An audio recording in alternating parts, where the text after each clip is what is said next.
Good afternoon, everyone, and welcome to Stellenbosch Network's webinar on mental health awareness in the workplace. I'm Hanlie Brink, and I represent Stellenbosch Network.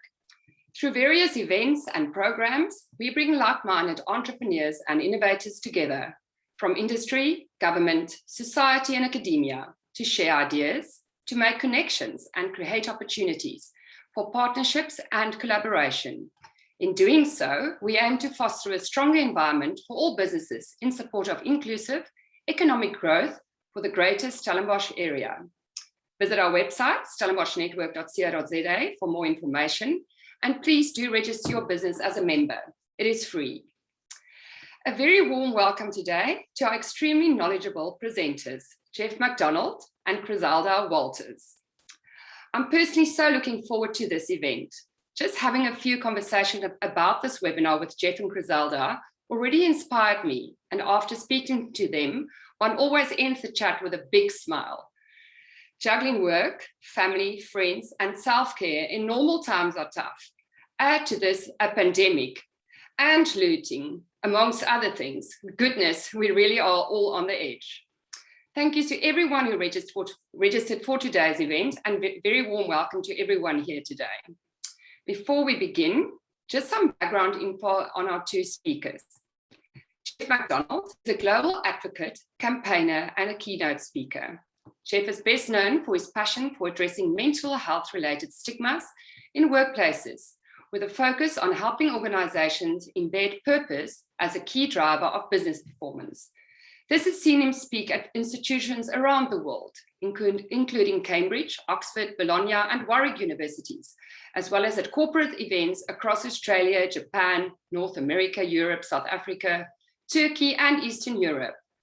Prior to sharing his expertise on mental health, Geoff was the Global Vice President of Human Resources for Unilever. Geoff is a South African that calls London home, but he also can't quite decide between his other home, Hermanus, and you will find him enjoying everything our fantastic South African climate and environment offers. Mountain biking, hiking, body surfing, life-saving. He really loves being active. Chrizelda Walters is a qualified industrial psychologist and consciousness coach with 16 years experience in the field of human resource management.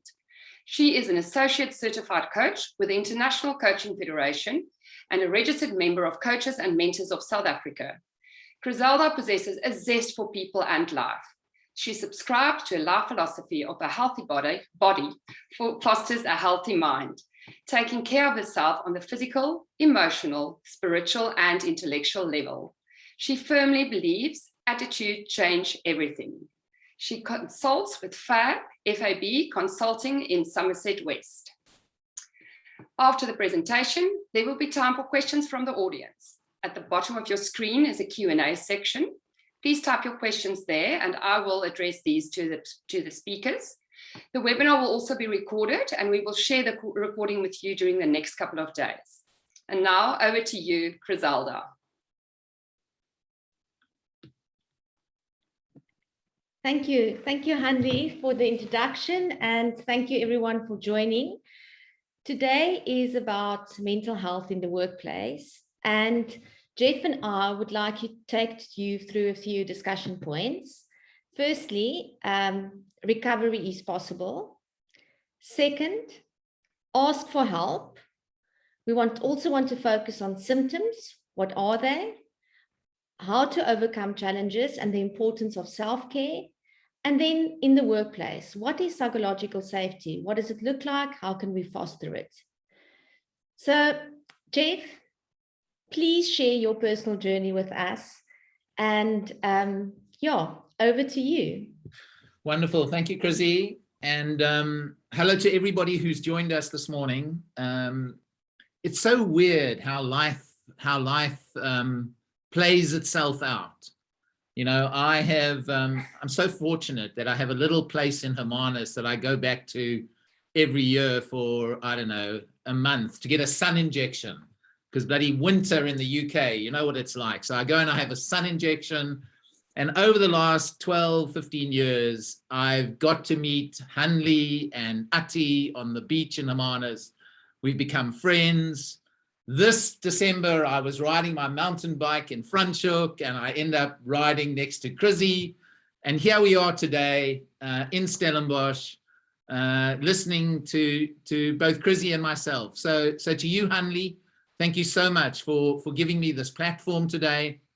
And to you, Chrizzy, for joining me on this platform. And I think it was Mark Twain who once said, the two most important days in your life, what are they?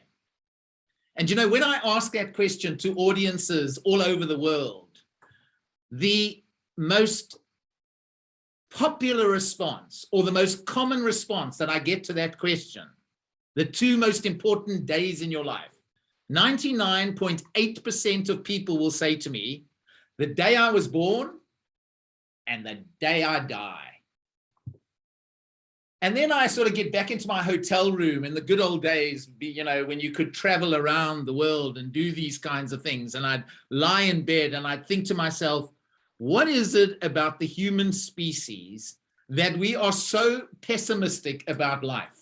We can't wait for the second most important day in our life, which is the day that we die. And of course, Mark Twain didn't say that.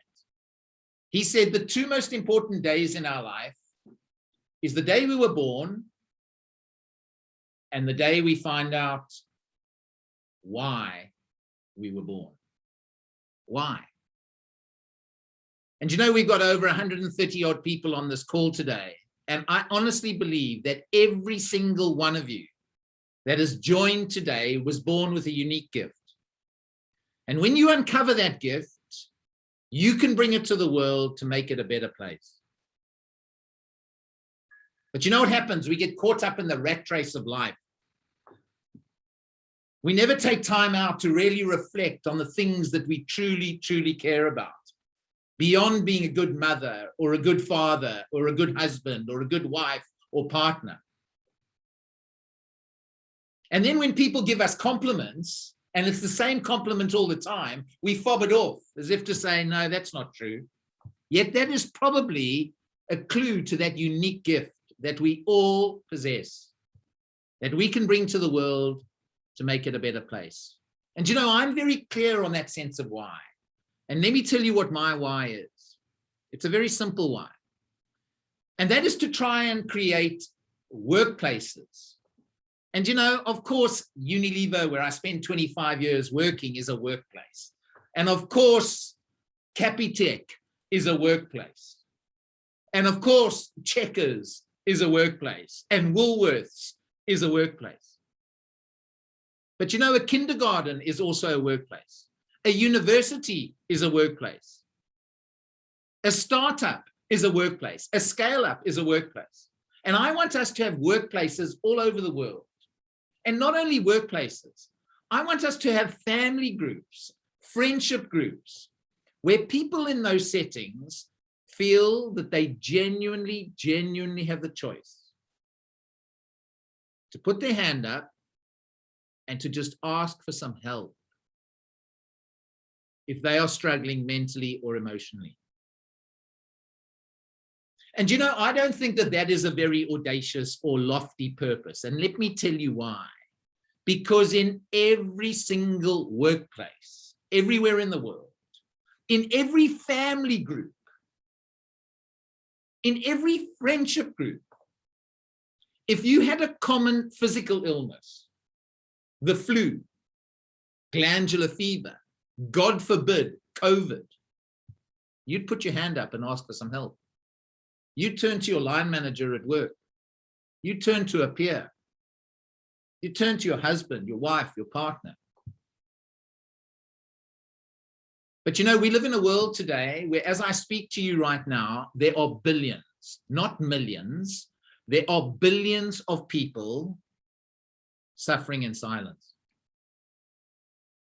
They feel ashamed. They feel embarrassed.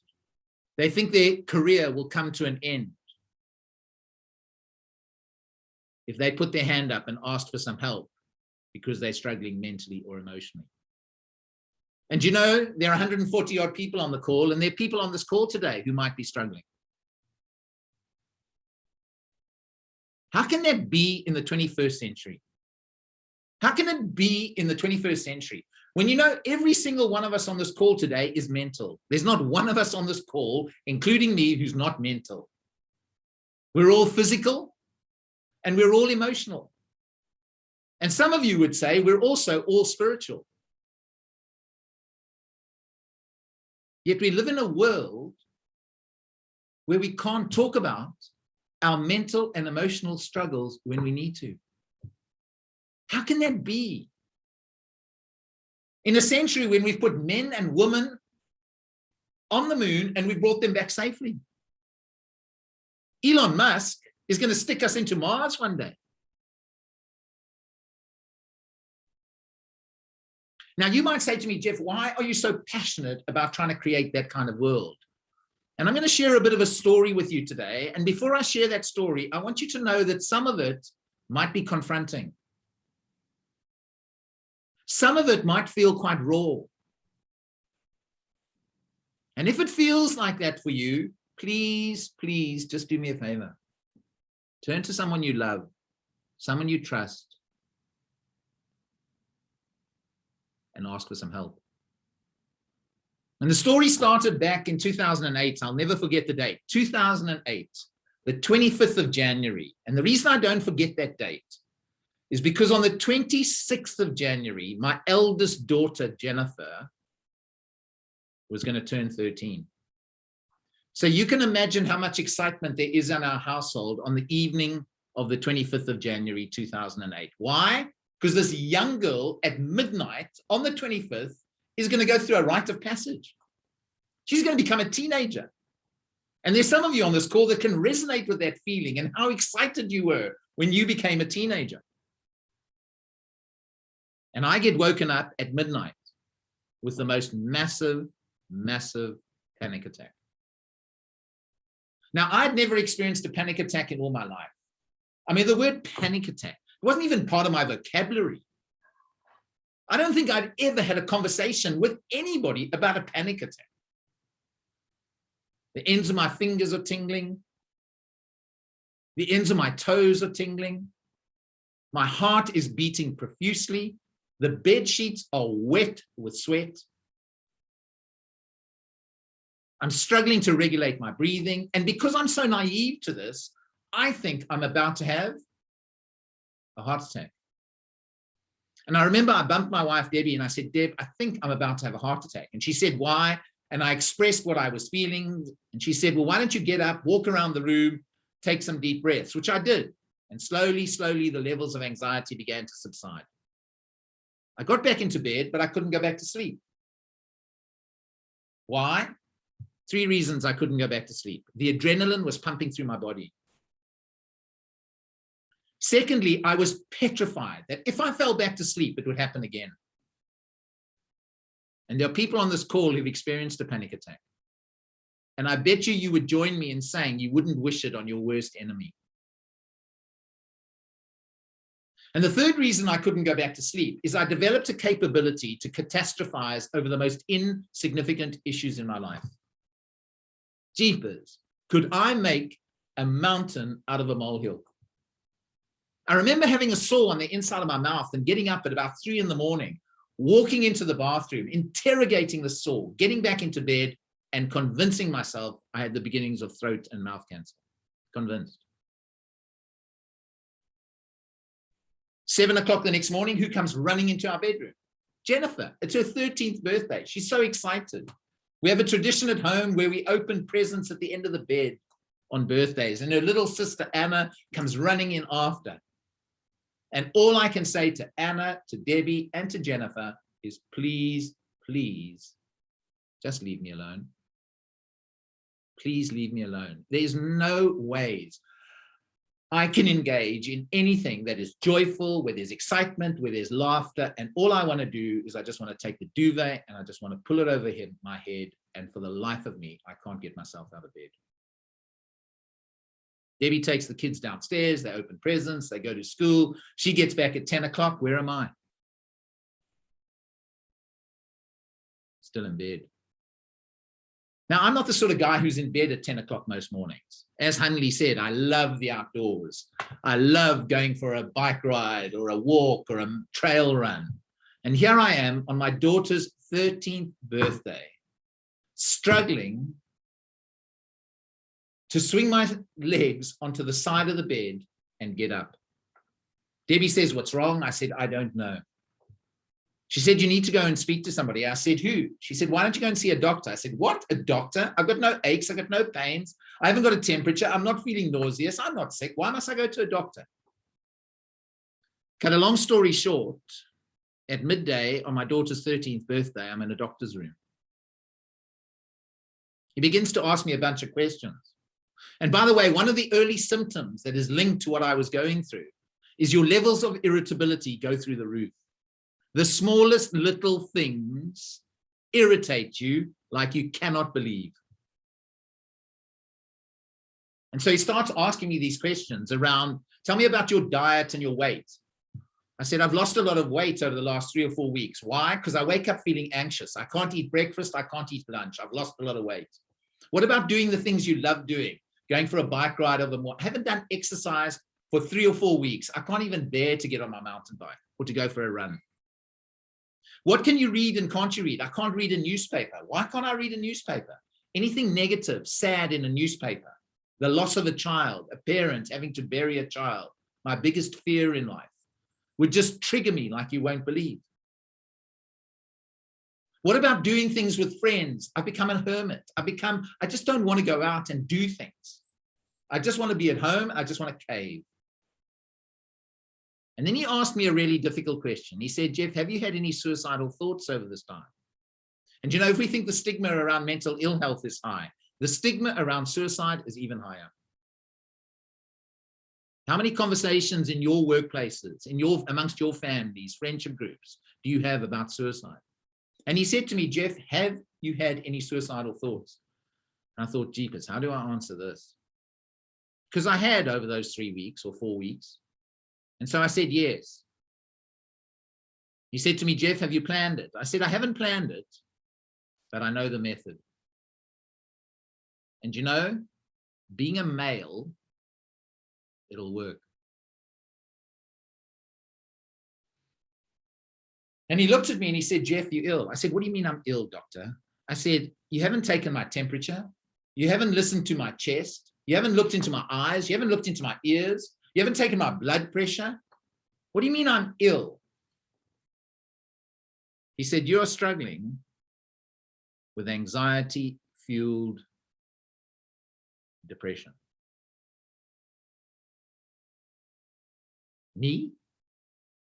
Depression?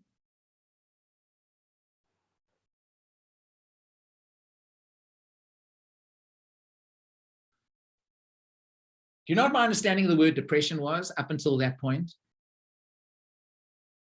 I'd wake up on a Saturday morning here in the UK and I want to go for a bike ride. And it's pouring with rain. I turn to my wife and say, "I'm depressed."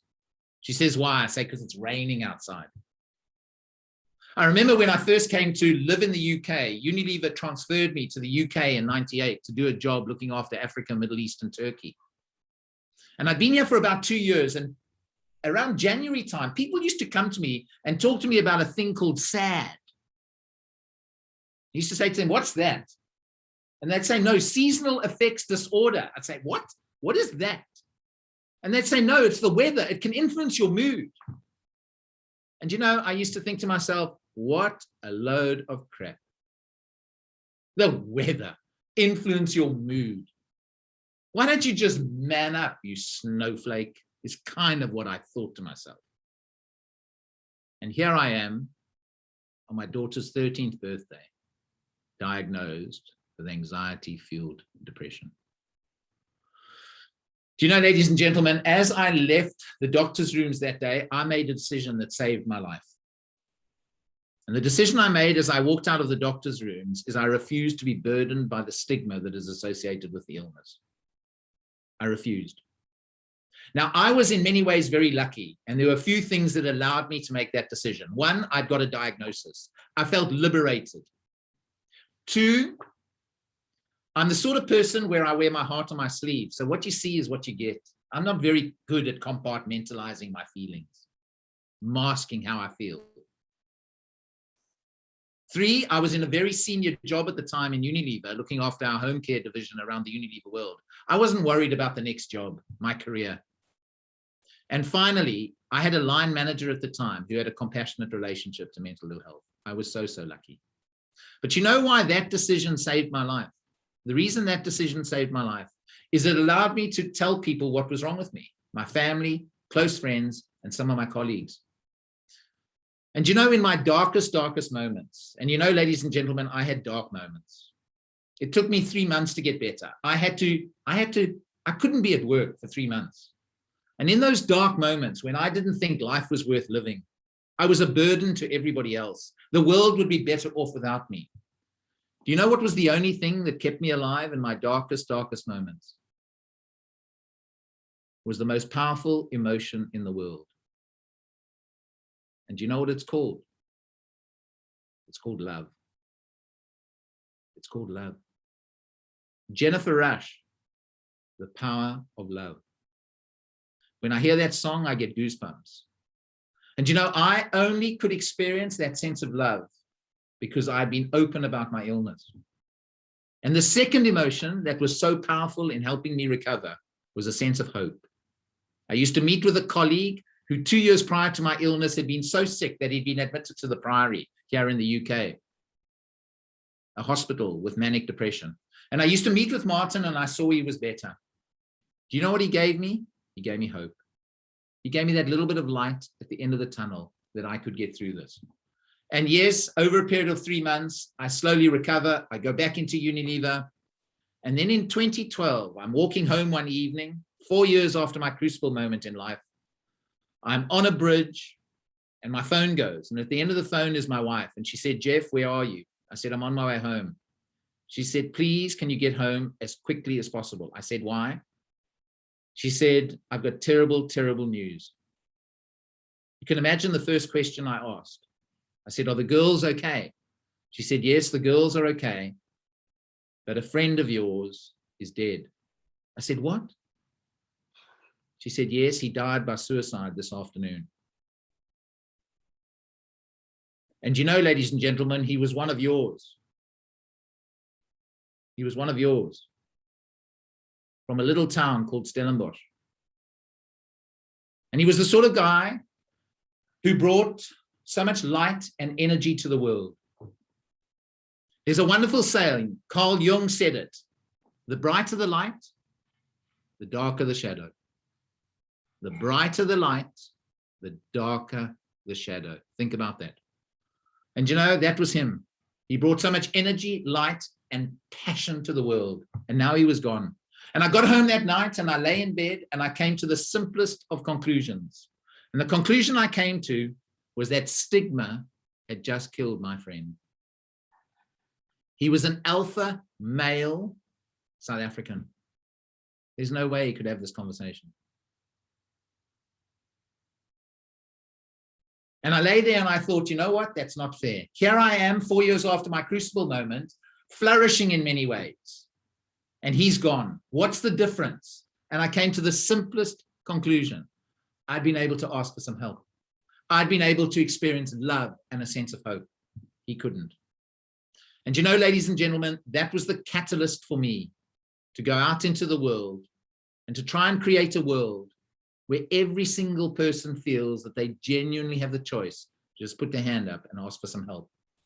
And you know, I am not saying to you for 1 minute today that had he been able to have a conversation, he would definitely be alive today. I'm not saying that for 1 minute, and I can't say that. But you know what I can say? Had he been able to have just one conversation, I want you to think of a grain of sand. There is a tiny, tiny chance that he'd still be alive today. Tiny. And you know, ladies and gentlemen, to give the billions and billions of people who are suffering in silence as I speak to you right now, to give them that tiny chance to have one conversation that might just save a life, that is worth fighting for every single day of my life. It's worth fighting for. And my challenge to you today, as leaders, as fathers, as mothers, as friends, is what are you doing on a daily basis to make sure that everybody who works with you, who engages with you, knows they have that chance to just put their hand up and to ask for some help if they are struggling with a common form of mental ill health. And so that's why I'm so passionate about trying to create this kind of world. And I'm now going to stop there because I think Chrizzy had some questions that she wanted to ask me. Geoff, thank you. Yeah, thank you so much for your passion and sharing your story and being vulnerable here. Since you left Unilever and you've been on this journey, let's say for the last 8 years, what are some of the lessons that you've learned on a personal level? Do you mind sharing some of that with us, please? Yeah, look, I think, Chrizzy, I mean, there are a couple of things that I would just like to reinforce, and I hope some people heard this in my story. And in that story, I hope you heard a couple of things. One, I hope you heard that a sense of recovery is possible. Recovery is possible. I also hope you heard the power of being able to just ask for some help. You know, I think it was Charles Mackesy who once said, asking for help is not giving up. It's refusing to give up. Asking for help is not giving up. It's refusing to give up. And hopefully you heard in that story, you heard something around some of the symptoms that are linked to anxiety-fueled depression or anxiety or depression. Now, probably the biggest insight at a personal level, Chrizzy, that I've had as I've journeyed this path since leaving Unilever and doing some of this work in Unilever, is that the most valuable asset that I have got, the most valuable asset that I have is my well-being. There is nothing more important in my life than my well-being. And what do I mean by my well-being? As you show on this slide, what I mean by my well-being is my physical health, my emotional health, my mental health, and having that sense of purpose and that sense of meaning in my life.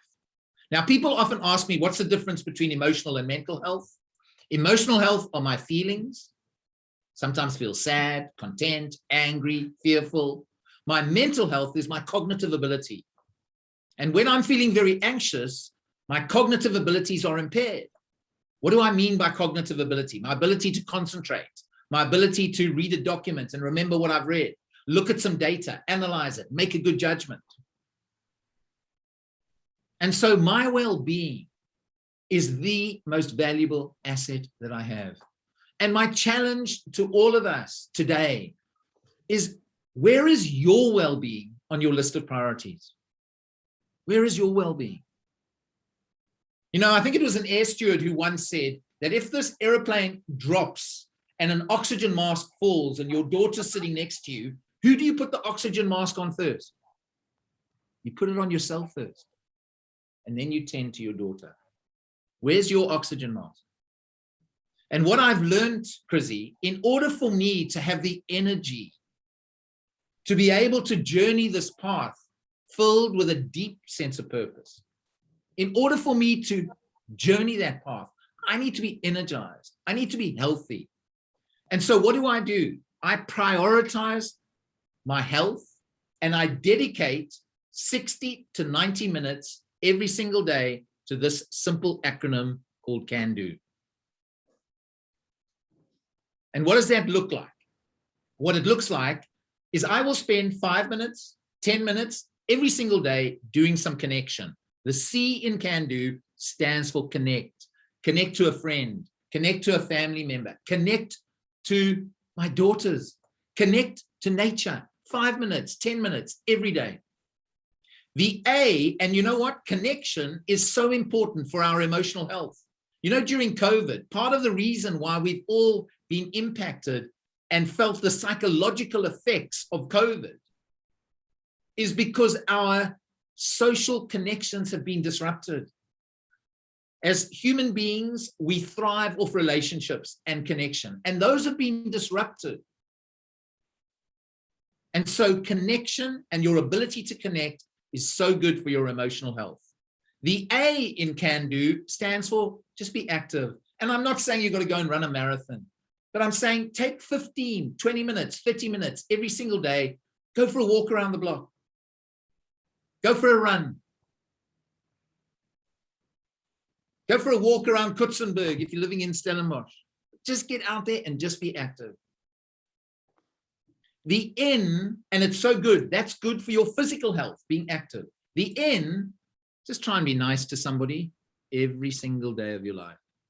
Just take out 30 seconds, 1 minute to just be nice. Just be nice to someone. See what that does to a sense of purpose, a sense of meaning. The D in can do stands for discover. Learn something new, be curious. And what does that look like? It might be 10 minutes every single day listening to a podcast. It might be 10 or 15 minutes every single day learning a new skill. Just being curious and learning something new. It might be 10, 15 minutes reading up on something that you are curious and you want to learn about. It is so good for our mental health, for our cognitive abilities, fueling and oiling our neural pathways. And then finally, Chrizzy, and it's the most difficult for me, is learning to just observe. And what do I mean by that? Every 2 hours, take a 5-minute observation break. Every 2 hours, I will take 5 minutes to just observe. And what does that mean? It means switching my laptop off, switching my phone off, standing outside and just observing, doing nothing. It's called recovery. And you know, athletes do it so well. They do it so well. They train hard, but they also recover. They are disciplined around recovery. How often do you take time out during the course of a busy day to just recover? Every 2 hours, take a 5-minute recovery break. Put some earphones in and listen, do a meditation exercise, do a mindful exercise, listen to some music, but just try and do nothing for 5 minutes every 2 hours. You know how hard it is? I get into about 2 minutes and then I kind of think, jeepers, I want to switch my phone on. I want to have a look at an email. Jeepers, 5 minutes doing nothing. Somebody once said to me the other day, I walk into a coffee shop and I see somebody sitting doing nothing. I think they're weird. I think they must be weird. So I think my biggest insight, Krizzy, at a personal level, is this whole concept of self-care. And you know, during COVID and the pandemic that we've been through, none of us have been immune from the psychological effects of this pandemic. And so I think this whole concept of self-care and using that very simple acronym. And then, you know, people say to me, Geoff, where do you get 60 minutes every day to dedicate to can do? And you know what my response is? There are 1,440 minutes in a day. 1,440. Have you not got 60 to dedicate to the most valuable asset you have, which is your health, your well-being? Geoff, unfortunately, negative attitudes and beliefs towards mental health are common. How can we address the stigma in the workplace? How can we, do you have any tips and tools around, or just what can you share on an individual and maybe organizational level? Yeah. So, and I think, you know, that could help to allow us and enable us to practice the self-care, to take the self-care forward. Okay. So let me just a couple of thoughts. First, I want to talk first at an organizational level. So in a workplace, what is it that you could lead for? What could you be doing in a workplace to truly address the stigma of mental ill health? And I share this with you, not as an expert, but with somebody who's just learned some stuff over the last 8 years as I've traveled this journey. And I think the first thing is to say, we should educate every single employee around mental health. Do you know, Chrizzy, I often say that workplaces spend billions in health and safety. Well, guess what? It all goes to safety. It all goes to keeping people physically safe at work. Why don't we also want to keep people mentally and emotionally safe at work? I don't leave my emotions and my cognitive abilities at the door when I walk in. Why do you only want to keep me physically safe? And so in order to address the stigma, I think we should train every single person throughout an organization. And I'm not talking about a 2-day or a 1-day. I'm talking about a 90-minute program, a 90-minute session on what is depression, what is anxiety, what is stress, what are the symptoms to look out for? How do I have a conversation with somebody if I notice some of those symptoms? How do I bring somebody back into the workplace? Some simple awareness training for every single person in the workplace. We do it for safety. We should do the exact same for the mental health of our people. And the more we educate, the greater the levels of awareness, understanding, and hopefully compassion. So that's the first thing. The second thing I encourage organizations to think about is to run some campaigns around mental health. Run some campaigns to raise the awareness. Twice a year, run a campaign. How are you? ... Really? How are you? ... Really? So run some campaigns. And you know, I often say that brand mental health is the most damaged brand I've ever come across. It's the most damaged brand. When you hear the word mental health, people immediately go to illness. They go to depression. They go to anxiety. They go to schizophrenia. When you hear the word physical health, people don't immediately go to glandular fever. If you're to walk into a Nike store somewhere or into, I don't know, Sportsman's Warehouse, what do you see all over the walls? You see chiseled whippets, people with these most beautiful bodies. And I look at my own and I think, shit, I'd love a body like that. And I go and buy a pair of running shoes.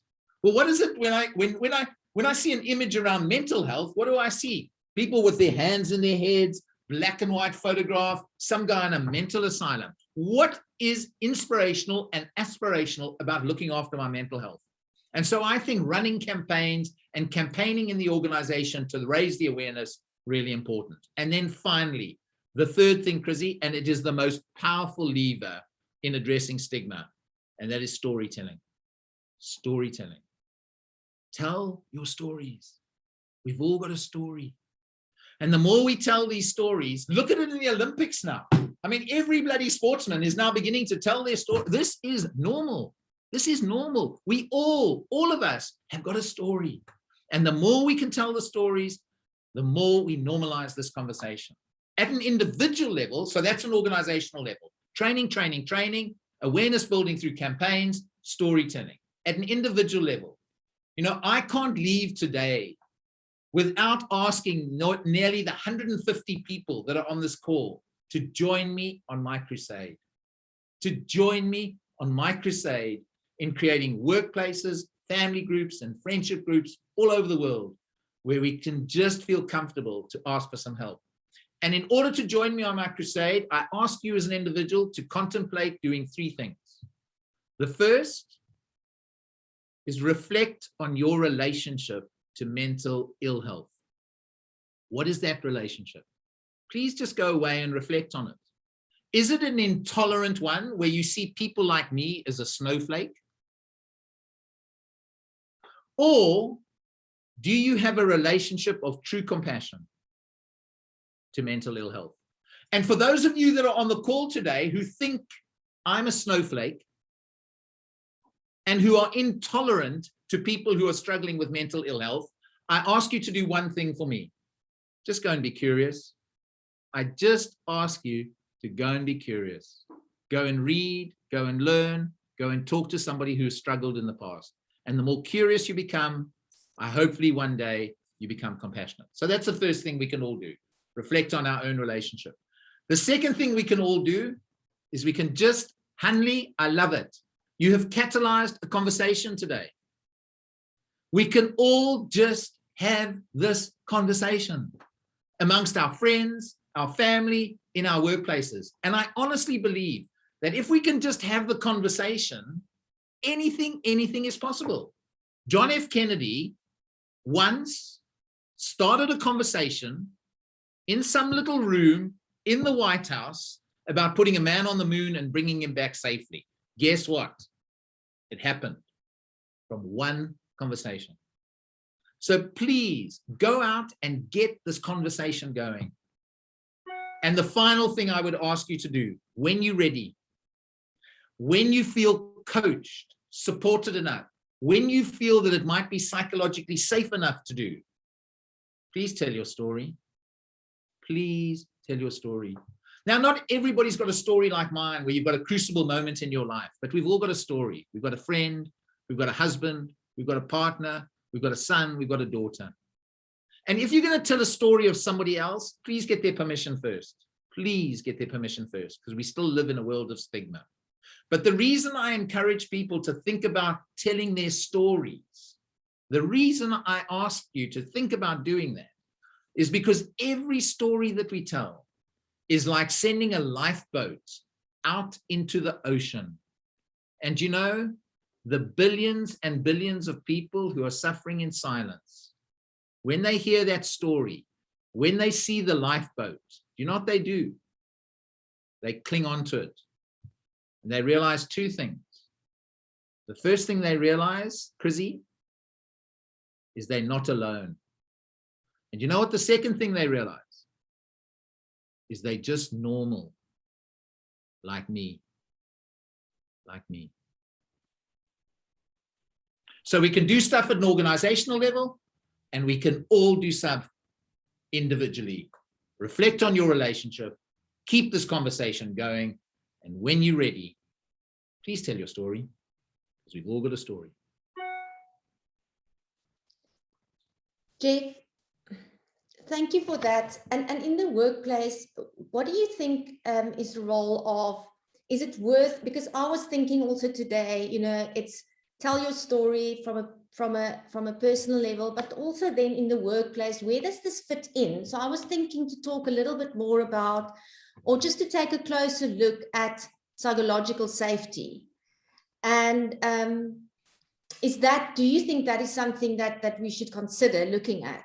Yeah, I mean, I think, you know, do you know, Chrizzy, one of the other insights I've had over the years is that work today is diminishing people's lives. And you know, work should enhance your life. Work should enhance your life.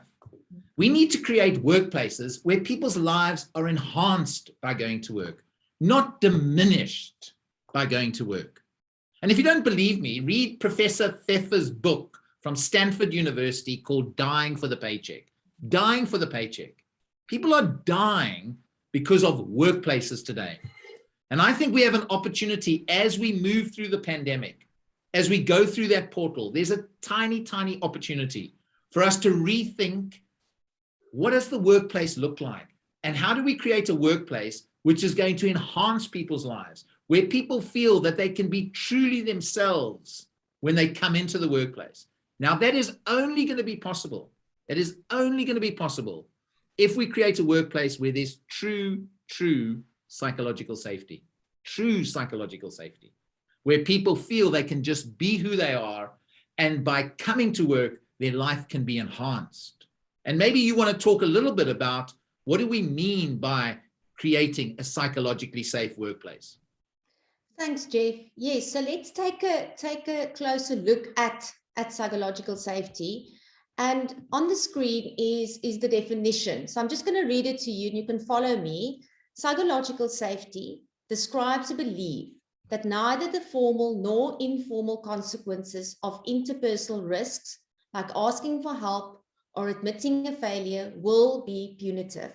In psychologically safe environments, people believe that if they make a mistake or ask for help, others will not react badly. Instead, candor is both allowed and expected. It is a shared feeling that it's okay. It's okay to be open and honest in a group setting. It can be described as a workplace where people are not full of fear. So a shared feeling, where does that come from? It stems from a belief, and a belief is a firm thought that something is true. We form beliefs when we draw conclusions.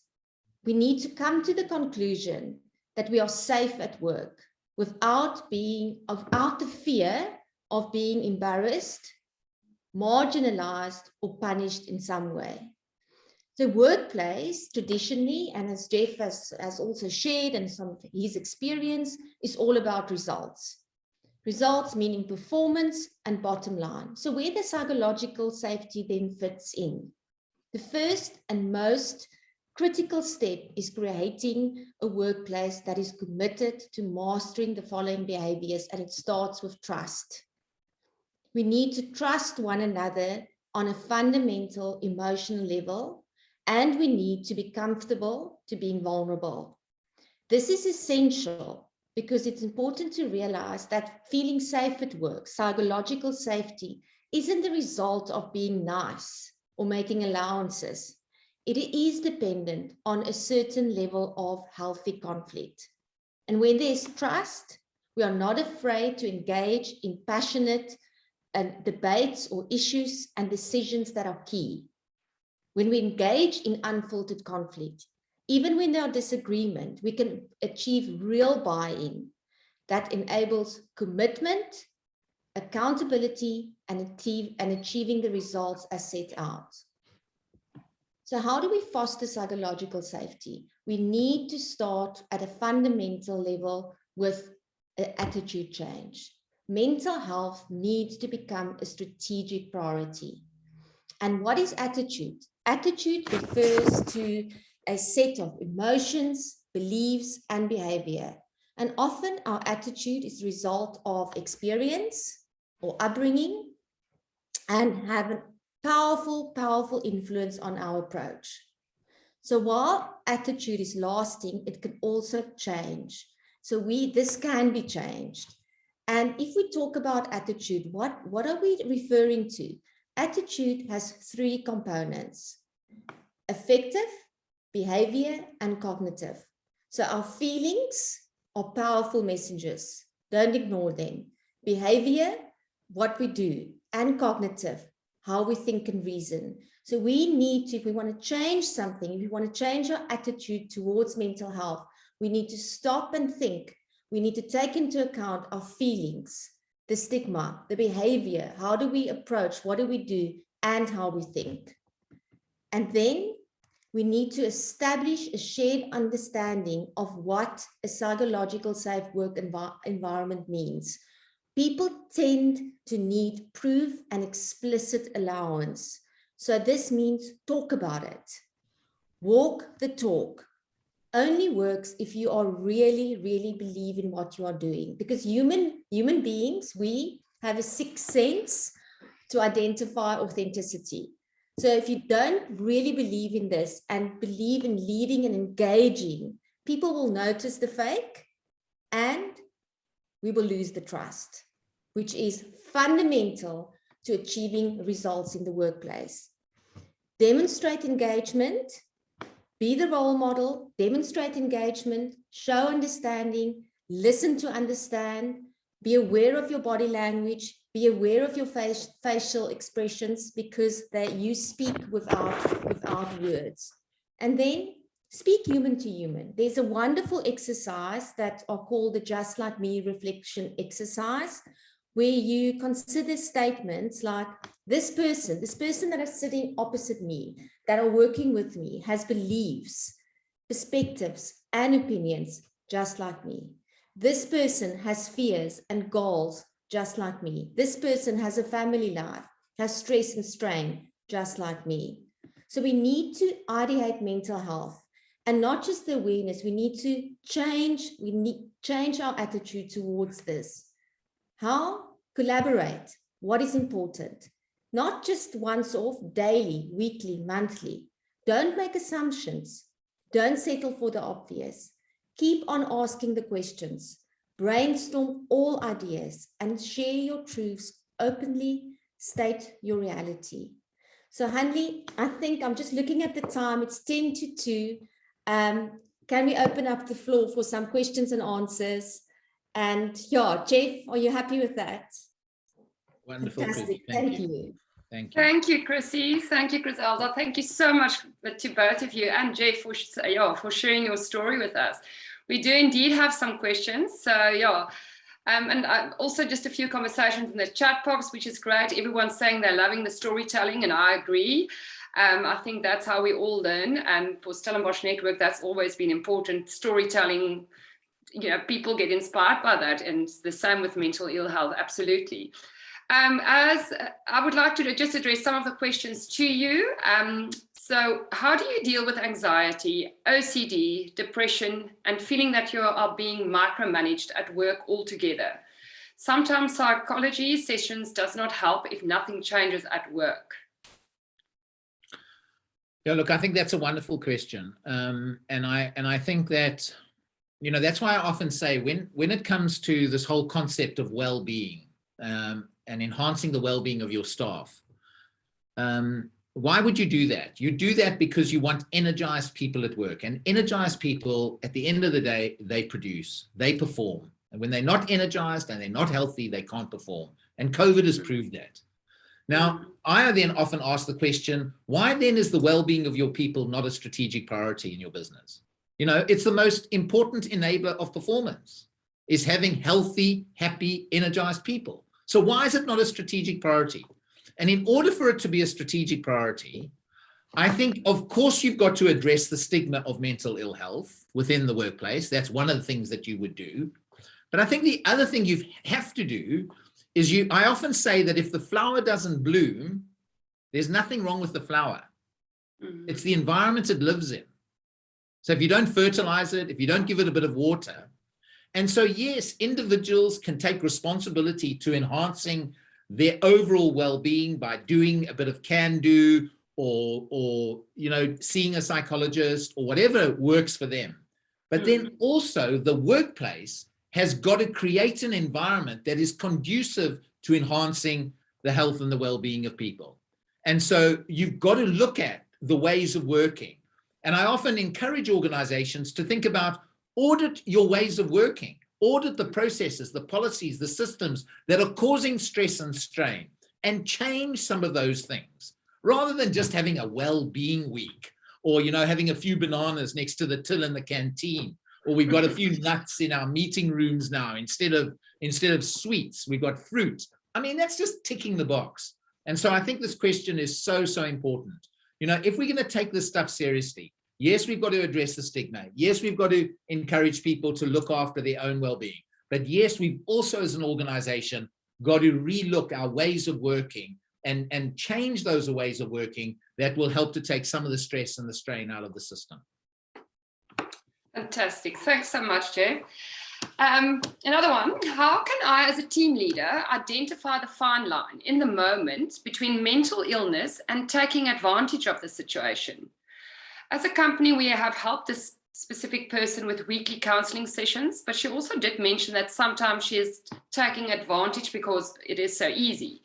The concern is not being able to discern between a red flag on mental health and just taking advantage. That's a difficult one. Yeah, look, I mean, I think we've got to deal with mental ill health like we deal with any other employee who comes with a physical ill health situation. I think we've got to be very professional about it, and we've got to deal with it in this exact same kind of way, and of course you offer the counseling and everything else that might be available. But there does come a time where individuals have got to take accountability for their own health. Absolutely. They've got to take accountability for that. Yes, the organization can do as much as it can, but the individual has got to take some accountability for that. And so, it's about doing both. It's about showing that love, showing that sense of support, and then making sure that those support structures are in place. But then also ensuring that the individual is taking some of that accountability to use that stuff. I mean, sometimes people say to me, yeah, but you know what, this is an easy way of not coming to work, et cetera, et cetera. And then I say, you know what, if people are doing that, what's wrong with your culture in the workplace? That people are wanting to find ways of not coming to work. Come on, people mostly want to go to work. They want to go to work. They don't want to sit at home doing nothing. Of course, there are the extremes. But if you've got a lot of people who are trying to take sickies from work and using mental health, then my challenge is there something wrong with the culture of your organization that people don't want to come to work? They don't see this as a place where their life is being enhanced? Question mark. I hear you. I also think it is about, Hanley, just to add there, whether there's a pattern or and how often this gets repeated. And if there's a pattern, then maybe there's a different skill and conversation that needs to be had. So they're not around, it's them being able and being bold and having the real conversation of what needs to be addressed then, what behavior, and not to feel then manipulated because it's mental health. And like Geoff said, it's like any issue then, address it like an issue. It's the behavior that needs to be addressed. So what is that, having those difficult conversations, what's really showing up here and what's needs to be addressed? Absolutely, that's good advice. Thanks. Another next one. When you ask for time to deal with your mental health issues, let's rephrase. When you ask for time to deal with your mental health issues, how do you stop yourself from feeling guilty for taking time off because you feel like you are letting the team down? I mean, my response to that, Hanley, is, if you had to take time off because you had COVID, or God forbid, you had glandular fever, or you got bilharzia, would you feel guilty? Probably not. And it's the same with mental ill health. It is a condition and you are not well, whether it's physical or mental. And so if you've got to take some time off to get yourself better so that you can be that productive, energized member of the team, then you've got to do it and not feel guilty about that. It's a little bit like people often ask me, should I take medication for depression and anxiety? And I'll often say, yes, take it. If you were a diabetic, would you not take your insulin injection every single day? Exactly. What is the difference? If you broke your leg and you had to be off work for 6 weeks because you got a broken leg, are you going to feel guilty about that? Probably not. And so why feel guilty? Because you might be struggling emotionally and mentally. And guess what? We all feel like that. We all have those days and those moments. But sometimes we have it for a longer period of time and we are actually quite ill. And we can't be at work and we can't give of our best. And I often say guilt is a wasted emotion. It's a waste.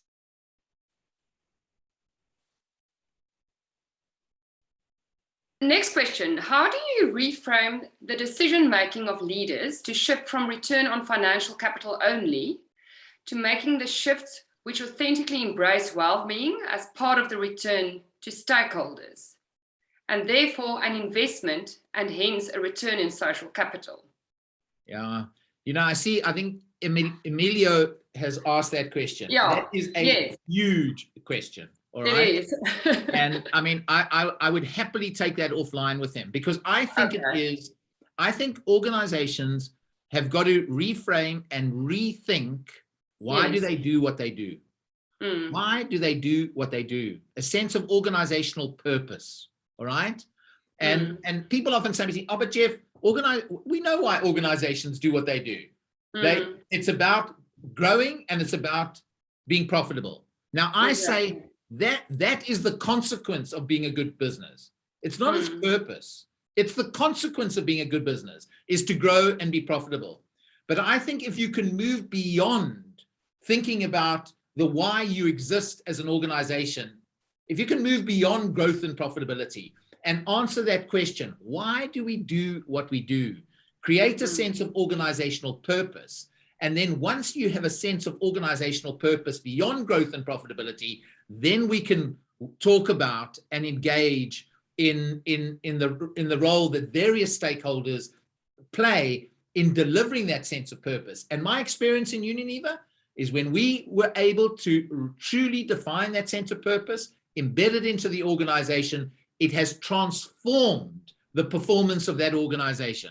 And all stakeholders, including the world, have benefited. And I'd love to answer the question around how do we create a culture of well-being? Because again, that's about having well-being as a strategic priority in the business and then executing stuff. And we haven't got time today, Hanley, and I'd happily do another session on this around if you were to create a culture of well-being, what is it that you would have to do over a couple of years to create that culture of well-being? And it's not just about leaders, role modeling their own well-being. It is about bringing about a shift to some of the systems, the processes, and the policies. It's about having a measure around the well-being of your people and measuring that, because we treasure what we measure.